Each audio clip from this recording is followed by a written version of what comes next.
नमस्कार विद्यार्थी मित्रांनो, एमपीएससी टुडे यूट्यूब चॅनलवर आपल्या सर्वांचं स्वागत आहे. आज आपण या व्हिडिओमध्ये पहा पीएसआय, एसटीआय, एएसओ तसेच जेवढ्या काही पूर्व परीक्षा होणार आहेत म्हणजे प्रिलिम्स एक्झाम किंवा सरळ सेवा भरतीसाठी आपण महत्त्वाचे करंट अफेअर्स पाहणार आहोत. मित्रांनो, हा जो व्हिडिओ आहे हा एकदम इम्पॉर्टंट असणार आहे, कारण यावरती आपण चालू घडामोडींवर महत्त्वाचे प्रश्न पाहत आहोत. आणि यामध्ये पहा महत्त्वाचे जे प्रश्न आहेत त्यांचं पूर्ण आपण विश्लेषण देखील या व्हिडिओमध्ये घेतलेलं आहे. आणि प्रत्येक व्हिडिओची जर पीडीएफ डाउनलोड करायची असेल तर तुम्हाला डिस्क्रिप्शनमध्ये पहा लिंक दिलेली आहे. त्या लिंकवरती जाऊन आपण पीडीएफ डाउनलोड करू शकता, तेही अगदी फ्रीमध्ये. चला तर व्हिडिओला सुरुवात करूया. तर पहा आपला प्रश्न पहिला आहे, भारतातील पहिले हर घर हर जल प्रथम हे राज्य कोणते आहे किंवा हर घर जल प्रथम ही उपक्रम राबवणारं पहिलं राज्य भारतातील कोणतं आहे.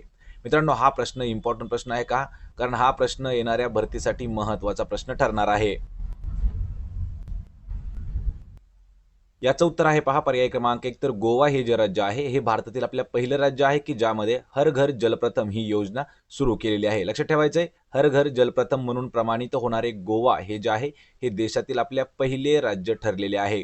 यानंतर पहा दादरा नगर हवेली आणि दमन आणि दीव हे देखील जलप्रमाणित केंद्रशासित प्रदेश बनलेले आहेत. पहा, जर आपल्याला राज्य विचारलं तर गोवा हे पहिलं राज्य आहे आणि यामध्ये दादरा नगर हवेली आणि दमन दीव हे जे आहेत हे केंद्रशासित प्रदेश देखील हर घर जल प्रथम या योजनेमध्ये आहेत. 2019 मध्ये जलजीवन मिशनची घोषणा करण्यात आली होती. पहा, सरळ सेवेसाठी हा प्रश्न जो आहे हा 2021च्या पोलीस भरतीसाठी 2019च्या पोलीस भरतीसाठी विचारण्यात आलेला होता की जलजीवन मिशनची घोषणा कोणत्या वर्षी करण्यात आली. तर पहा, जलजीवन मिशनची घोषणा ही 2019 या वर्षी करण्यात आलेली आहे किंवा करण्यात आली होती. ज्याचे उद्दिष्ट काय होतं तर 2024 पर्यंत देशातील प्रत्येक गावाकडील म्हणजे ग्रामीण कुटुंबाला पुरेशा प्रमाणामध्ये आणि विहित गुणवत्तेचे आणि नियमित आणि दीर्घकालीन आधारावर पिण्यायोग्य नळाचे पाणी पुरवणे हे त्याचं उद्दिष्ट होतं. लक्षात ठेवायचं मित्रांनो, जलजीवन मिशन ही जी आहे 2019 मध्ये चालू झालेली एक मिशन होती, म्हणजेच एक उपक्रम होता. आणि या उपक्रमाचं उद्दिष्ट होतं काय होतं नेमकं तर 2024 पर्यंत देशातील प्रत्येक जे ग्रामीण कुटुंब आहे त्या ग्रामीण कुटुंबाला पुरेशा प्रमाणात आणि नियमित पिण्यायोग्य नळाचं पाणी पुरवण्याचं हे जे आहे जलजीवन मिशनचं उद्दिष्ट होतं. पर्याय 1 योग्य उत्तर आहे. भारतातील पहिले हर घर जलप्रथम राज्य असणार आहे गोवा. प्रश्न दुसरा आहे, भारतातील पहिली डबल डेकर एसी इलेक्ट्रिक बस अनावरण करण्यात आली आहे. पहा मित्रांनो, प्रश्न महत्त्वाचा आहे. तर आपल्या भारतातील पहिली double decker AC electric bus जी आहे ही कोणत्या ठिकाणी सुरू करण्यात आलेली आहे.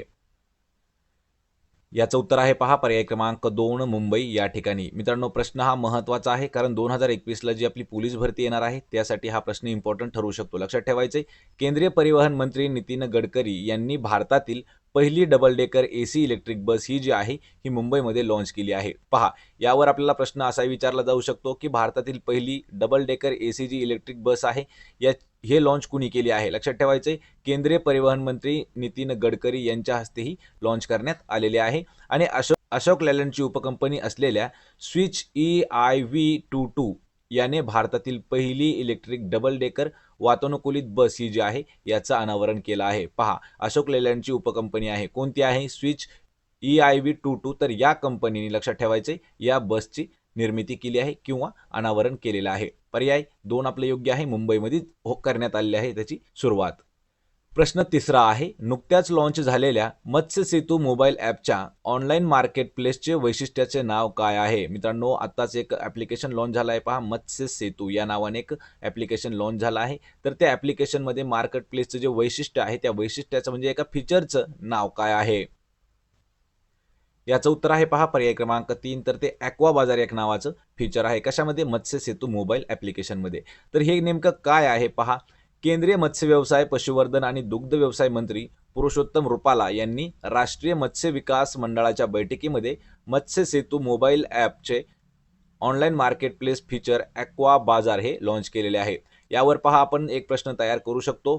तर केंद्रीय मत्स्य व्यवसाय, पशुवर्धन आणि दुग्ध व्यवसाय मंत्री यावर कोण आहेत पहा, पुरुषोत्तम रुपाला यांनी कोणत्या बैठकीमध्ये? राष्ट्रीय मत्स्य विकास मंडळाच्या बैठकीमध्ये मत्स्य सेतू हे जे आहे मोबाईल ॲप्लिकेशन जे की ऑनलाईन मार्केट प्लेसचे फीचर यामध्ये त्यांनी ॲक्वा बाजार हे लॉन्च केलेलं आहे. आणि हे जे ॲप आहे पहा ICAR म्हणजेच ICAR पहा, central institute of fresh water aquaculture म्हणजेच ICAR CIFA चा फुल फॉर्म या ठिकाणी आहे central institute of fresh aquaculture हे जे आहे भुवनेश्वर यांनी प्रधानमंत्री मत्स्य संपदा योजना याद्वारे विकसित केले आहे. तर मत्स्य सेतू ॲप हे देशातील ॲक्वा शेतकऱ्यापर्यंत नवीनतम गोड्या पाण्यातील मत्स्यपालन तंत्राचा प्रसार करण्यासाठी विकसित केले गेले आहे. पर्याय 3 त्याचं फीचर आहे पहा ॲक्वा बाजार.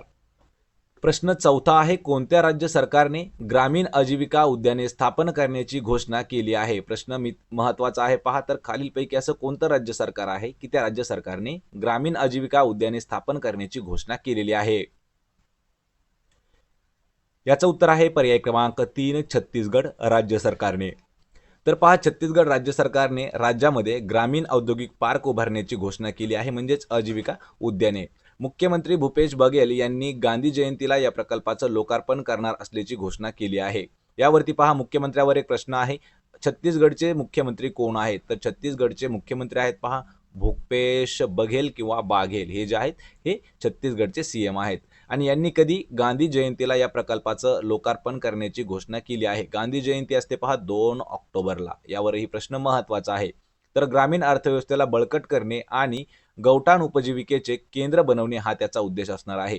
तर पहा, हे जे आहे आजीविका उद्याने याचं म्हणजेच ग्रामीण औद्योगिक पार्क याचं नेमकं उद्देश काय आहे? तर ग्रामीण अर्थव्यवस्थेला बळकट करणे म्हणजेच किंवा त्याला चालना देणे आणि गावठाण उपजीविकेचे केंद्र बनवणे हा त्याचा महत्त्वाचा उद्देश आहे. या कार्यक्रमाच्या अंतर्गत पहिल्या वर्षामध्ये 300 ग्रामीण औद्योगिक उद्याने उभारण्यात येणार आहेत. आणि छत्तीसगडमधील अशा प्रकारचे पहिले उद्यान काकेर जिल्ह्यात बांधण्यात आले असून त्याला ग्राम गांधी किंवा गांधी ग्राम असं नाव देण्यात आलेलं आहे. मित्रांनो, यावरही प्रश्न आपण इम्पॉर्टंट तयार करू शकतो पहा. तर छत्तीसगडमधील हे पहिलं उद्यान आहे ते कोणत्या ठिकाणी बनलं आहे? काकेर या जिल्ह्यामध्ये बांधण्यात आलं आहे. आणि त्या उद्यानाला नाव काय दिलेलं आहे? गांधी ग्राम असं नाव देण्यात आलेलं आहे. आणि एकूण पहिल्या वर्षात किती 300 ग्रामीण औद्योगिक उद्याने उभारण्यात येणार आहेत. पर्याय क्रमांक 3 आपलं उत्तर असणार आहे छत्तीसगड या राज्यामध्ये. प्रश्न 5 आहे, जागतिक छायाचित्रण दिन कधी साजरा केला जातो? नुकताच मित्रांनो पहा, वर्ल्ड फोटोग्राफी डे कधी साजरा करण्यात आलेला आहे? प्रश्न हा महत्त्वाचा आहे, कारण हा प्रश्न आपल्याला विचारला जाऊ शकत नाही, पण महत्त्वाचा प्रश्न आहे. छायाचित्रण दिन कधी साजरा केला जातो? याचं उत्तर आहे पहा पर्याय क्रमांक 3 19 ऑगस्ट दिवशी वर्ल्ड फोटोग्राफी डे हा साजरा केला जातो. लक्षात ठेवायचे, मराठीमध्ये जागतिक छायाचित्रण दिन हा जो आहे दरवर्षी 19 ऑगस्ट रोजी साजरा केला जातो. आणि जगातील पहिले छायाचित्र म्हणजेच पहिला फोटो फ्रेंच शास्त्रज्ञ जोसेफ निसेफोर निप्से यांनी काढलेला आहे. त्याचे शीर्षक होतं पहा view from the window at lake grass. पर्याय 3 आपलं उत्तर आहे. 19 ऑगस्ट दिवशी जागतिक छायाचित्रण दिन हा साजरा केला जातो. मित्रांनो, आपल्याला जेवढे काही आंतरराष्ट्रीय दिनविशेष आहेत ते जर पाहायचे असतील पूर्ण वर्षामधील, तर लिंक तुम्हाला मी डिस्क्रिप्शनमध्ये प्रोव्हाइड केली आहे. त्या ठिकाणी जाऊन आपण पाहून घेऊ शकता. म्हणजे आपल्याला पहा 365 म्हणजे एका वर्षाचे जेवढे काही जागतिक दिनविशेष आहेत त्यामध्ये आपले 2 ते 4 मार्क हे कव्हर होऊन जातील. त्याच पद्धतीने आपण राष्ट्रीय दिनविशेष देखील घेतलेले आहेत, आंतरराष्ट्रीय आणि राष्ट्रीय देखील. त्याची लिंक तुम्हाला डिस्क्रिप्शनमध्ये दिलेली आहे. प्रश्न 6 आहे, खालीलपैकी कोणत्या नेत्याला भाजप संसदीय समितीचे सदस्य म्हणून नामनिर्देशित केले गेले नाही? प्रश्न महत्त्वाचा आहे. या ठिकाणी नाही असा प्रश्न आहे. पहा, खालीलपैकी असा कोणता नेता आहे की त्या नेत्याला भाजप संसदीय समितीचे सदस्य म्हणून नामनिर्देशित केले गेले नाही? आणि याचं उत्तर आहे पहा पर्याय क्रमांक 3 नितीन गडकरी यांना. तर पहा मित्रांनो, केंद्रीय मंत्री नितीन गडकरी यांची पुनर्गठित भाजप संसदीय समितीचे सदस्य म्हणून त्यांचं नाव घेण्यात आलेलं नाही. यामध्ये भाजप संसदीय मंडळ या राष्ट्रीय पक्षाची सर्वोच्च निर्णय घेणारी जी संस्था आहे, यामध्ये मुख्यमंत्री, राज्यप्रमुख आणि इतर महत्त्वाच्या पदाबाबतीत निर्णय घेत असतात. लक्षात ठेवायचे, नितीन गडकरी यांचं नाव घेतलेलं नाही. पर्याय 3 आपलं उत्तर होईल. प्रश्न 7 आहे, भारतातील पहिला 3D प्रिंटेड कॉर्निया कोणत्या शहरात विकसित करण्यात आलेला आहे? मित्रांनो, प्रश्न महत्त्वाचा आहे. भारतातील पहिला 3D प्रिंटेड कॉर्निया हा कोणत्या शहरामध्ये विकसित केला गेला आहे?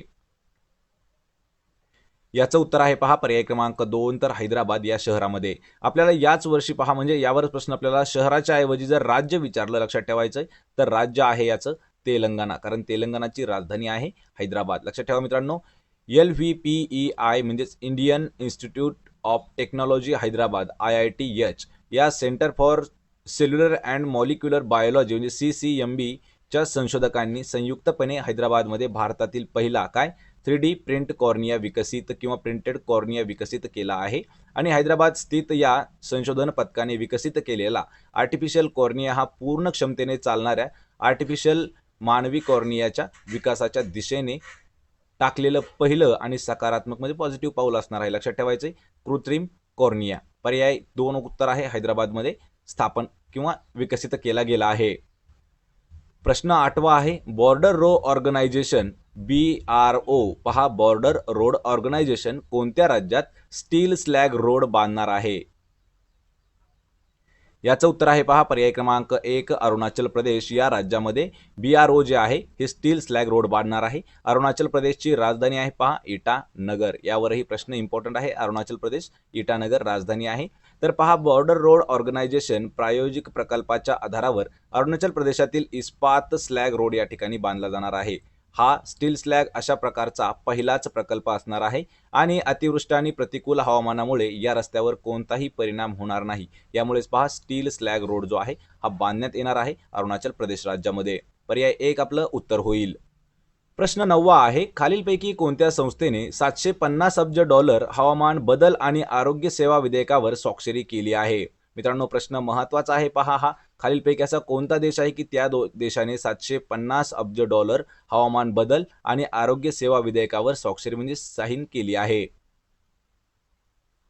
याचं उत्तर आहे पर्याय क्रमांक 2 युनायटेड स्टेट ऑफ अमेरिका. लक्षात ठेवायचे मित्रांनो, USA म्हणजेच अमेरिकेचे राष्ट्राध्यक्ष जो बायडन यांनी मोठ्या प्रमाणात हवामान बदल आणि आरोग्य सेवा खर्च विधेयकावर स्वाक्षरी केली आहे. तर व्हाईट हाऊसच्या मते $750 अब्ज बिल हे जे आहे हे देशाच्या इतिहासातील हवामान बदलासाठी सरकारच्या सर्वात मोठ्या वचनबद्धतेपैकी एक आहे. पहा, आतापर्यंत $750 अब्ज हे जे बिल आहे हे हवामान बदल आणि आरोग्य सेवा खर्चावर करणारं सर्वात मोठं बिल आहे पहा USAचं. याने सही कोणी केली आहे? Joe Biden. हा जो मित्रांनो करार आहे हा महत्त्वाचा देखील करार आहे किंवा एक प्रकारे हे एक विधेयक आहे. लक्षात ठेवा, हे इम्पॉर्टंट असणार आहे. याची किंमत आहे $750 अब्ज. प्रश्न 10वा आहे, स्टेट बँक ऑफ इंडियाने कोणत्या शहरात स्टार्टअपसाठी आपली पहिली शाखा सुरू केली आहे? पहा, SBI स्टेट बँक ऑफ इंडियाने या कोणत्या शहरामध्ये स्टार्टअपसाठी आपली पहिली ब्रँच सुरू केली आहे? आणि याचं उत्तर आहे पहा पर्याय क्रमांक 3 बँगलोर या शहरामध्ये. जर आपल्याला मित्रांनो राज्य विचारलं तर राज्य आहे पहा कर्नाटक. कर्नाटकची राजधानी आहे बँगलोर. तर लक्षात ठेवा, SBIने स्टार्टअपसाठी पहिली शाखा म्हणजे त्यांची पहिली जी ब्रँच आहे ही बेंगळुरूमध्ये स्थापन करण्याची घोषणा केलेली आहे आणि हे स्टार्टअपला प्रोत्साहन देणे या शाखेचं महत्त्वाचं उद्देश असणार आहे. पहा, जे स्टार्टअप म्हणजे नवीन जे बिझनेस असणार आहेत त्यांना थोडीशी चालना आणि प्रोत्साहन देणं हे जे आहे या शाखेचं म्हणजे या ब्रँचचं महत्त्वाचा उद्देश ठरणार आहे. SBIचे अध्यक्ष दिनेश खारा यांनी कोरमंगला येथे या शाखेचं उद्घाटन केलं आहे. पहा, ही शाखा जी आहे कोणत्या ठिकाणी उद्घाटन झालं आहे त्याचं? कोरमंगला या ठिकाणी. कोरमंगला या ठिकाणी या शाखेचं उद्घाटन झालेलं आहे आणि केलं कोणी आहे? पहा, SBIचे अध्यक्ष दिनेश खारा यांनी. पर्याय 3 आपलं उत्तर असणार आहे. तर मित्रांनो, हे होते पहा आपले 10 टॉपचे करंट अफेअर्सचे क्वेश्चन पूर्ण संदर्भासहित आणि स्पष्टीकरणासहित. आपल्याला जर व्हिडिओ आवडत असतील तर व्हिडिओला लाईक करा, मित्रांमध्ये व्हिडिओ शेअर करा आणि आपल्या MPSC टुडे यूट्यूब चॅनलला सबस्क्राईब करा. सोबतच मित्रांनो, PDF डाउनलोड करण्यासाठी मी लिंक तुम्हाला डिस्क्रिप्शनमध्ये प्रोव्हाइड केली आहे. त्या ठिकाणी जाऊन आपण टेलिग्राम चॅनलला जॉईन करू शकता आणि मोफतमध्ये PDF नोट्स मिळवू शकता. आपण भेटूया पुढच्या एका अशाच नवीन व्हिडिओमध्ये. जय हिंद, जय भारत.